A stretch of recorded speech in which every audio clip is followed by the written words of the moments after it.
Dear friends, today I'd like to tell you a bit about the father of modern psychoanalysis, Sigmund Freud.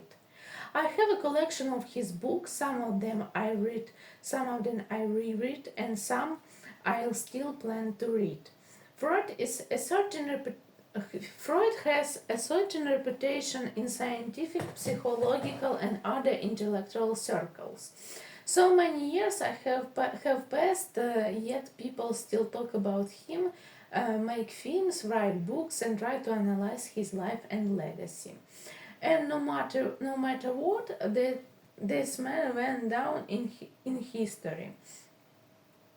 At the time, Freud proposed revolutionary ideas, but over the years they stopped being so shocking. What had a wow effect at the beginning of the 20th century no longer had the same impact by the end of the last era. Today it has become a classic. Many truly intelligent, gifted, and well educated people today see blind spots in Freud's philosophy and approach. I personally decided that I had to read at least one of his works to form my own opinion, one based on personal impressions, but not just the words of others, and even of those others are respected and talented. Honestly, I'm not a fan of all those must-read rankings and bestseller lists with slogans like "everyone should read this." Why? Because I believe we are all unique, and what Stepan must read might not suit Nicholas at all. I've been lucky that the right books have found me at the right time. Still, I would recommend to read at least one of Freud's works. Why? Because everyone from young to old talks about him, and of course, the choice is yours. In any case, dear Freud left behind a controversial, provocative, and captivating legacy, and his persona truly deserves attention. His biography is just as fascinating. To me, Freud is an example of an unbreakable, iron-willed person.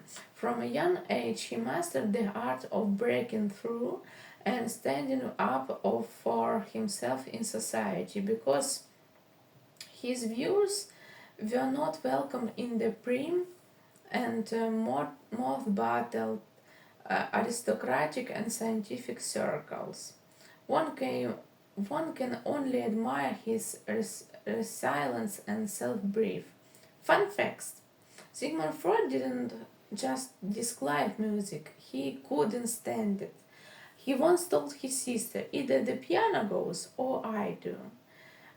He was a huge cigar fan. He could smoke in one day what the average person would smoke in a week. But once he realized his time was running out, Freud cut back on the number of cigarettes per day. Still, he never quit smoking.